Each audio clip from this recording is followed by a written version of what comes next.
దేవుని నామానికి వందనాలు. డాక్టర్ తెరెసా పాల్ గారు రాసిన శాశ్వత సత్యము పుస్తకము నుండి మీరు వింటూ ఉన్నారు. ప్రవక్తలు. సొలొమోను మరణానంతరం ఇశ్రాయేలును పరిపాలించుటకు తగిన రాజులు లేకపోయిరి. సొలొమోను కుమారులు దేవుని సముఖములో పాపము చేసిరి గనుక దేవుడు వారి ఎడల కోపగించుకొనెను. ఆయన ప్రజలు ప్రవక్తల మాటలు విని దేవుని వైపు తిరుగుతారని దేవుడు ప్రవక్తలను పంపాడు. కానీ వారు వినలేదు. ప్రవక్తలలో అధికులైన వారు యెషయా, ఇర్మీయా, యెహెజ్కేలు, దానియేలు ఉన్నారు. వారు పాపపు ప్రజలకు దేవుని వాక్యాన్ని బోధించారు. కానీ తిరుగుబాటు చేసే ఆ ప్రజలు వాటిని స్వీకరించలేదు. దానియేలు యెహోవాకు ప్రియుడు. దేవుడు అతనిని బహుప్రియుడు అని సంబోధించాడు. అలా పిలవడానికి కారణాలేమంటే, మొదటిగా దానియేలుకు దేవుని భయం ఉన్నది. ఇంకొక మాటలో చెప్పాలంటే, అతడు ఉన్నతమైన గుణం కలిగినవాడు. అతడు దేవునికి ఇష్టమైన పరిశుద్ధ జీవితాన్ని జీవించాడు. రెండవదిగా, అతడు దీనుడయ్యుండి మహిమనంతటినీ దేవునికి ఇచ్చాడు.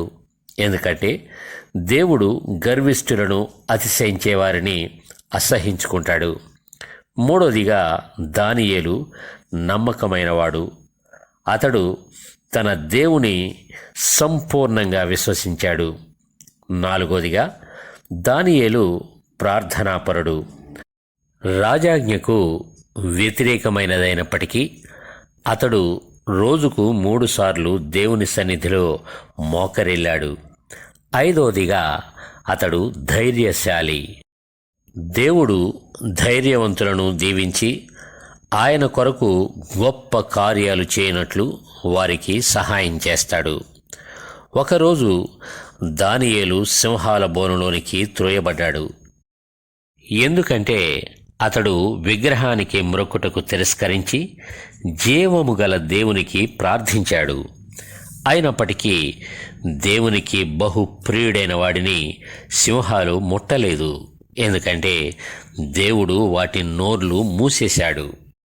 యెహోవా యందు నమ్మిక ఉంచువారిని వారి కష్టం నుండి, అపాయం నుండి, ప్రతి సమస్య నుండి వారిని విడిపించి ఘనపరుస్తానని ఆయన వాగ్దానం చేశాడు.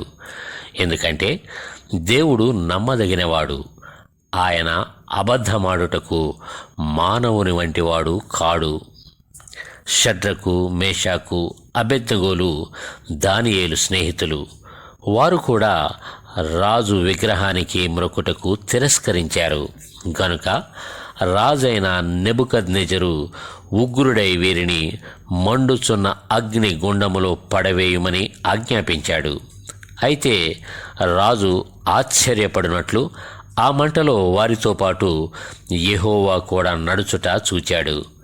ఆ మంట వారినేమాత్రం తాకలేదు. ఇవే కాక ఇంకా ఎన్నో అద్భుతాలు పరిశుద్ధ గ్రంథంలో నీవు చూడవచ్చు. సర్వశక్తుడైన దేవుని యందు విశ్వాసముంచేవారు ఎప్పుడూ విడిచిపెట్టబడరు. ఎందుకంటే బైబిల్లోనున్న దేవుడు సజీవుడైన దేవుడు. చిన్న ప్రవక్తలు. పైన ఉదహరించిన ప్రవక్తలతోనే కాక పాపం నుండి వెనుదిరిగి రాబోయే తీర్పు నుండి, నిత్య మరణం నుండి తప్పించుకోమని సజీవుడైన దేవుడు అనేక ప్రవక్తల ద్వారా హెచ్చరించాడు. వారిలో హోషేయ, యోవేలు, ఆమోసు, ఓబద్య, యోనా, మీకా, నహూము, హబక్కూకు, జెఫన్యా, హగ్గయి, జకర్యా మరియు మలాకి ఉన్నారు. ఏది ఏమైనా కఠినపరచబడిన వారెవ్వరూ వారి మాట వినరు సరిగదా. కాపరి లేని గొర్రెల వలె వారు తప్పిపోయినవారు. ప్రతి ఒక్కరూ వారికిష్టమైన త్రోవకు తొలగిపోయారు. వారు ప్రవక్తల స్వరము వినకపోవడమే కాదు గాని వారిలో కొందరిని కొట్టడమే కాక కొందరిని రాళ్లతో కొట్టి చంపారు.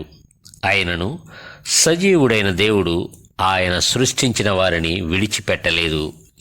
మానవాళి అంతటినీ నాశనం నుండి విడిపించుటకు తన సొంత కుమారుడైన యేసుక్రీస్తును పంపుటకు ఆయన నిశ్చయించుకున్నాడు. అదే మొదటి క్రిస్మస్ రోజు రాత్రి దేవుడు మానవుడిగా జన్మించడం జరిగింది.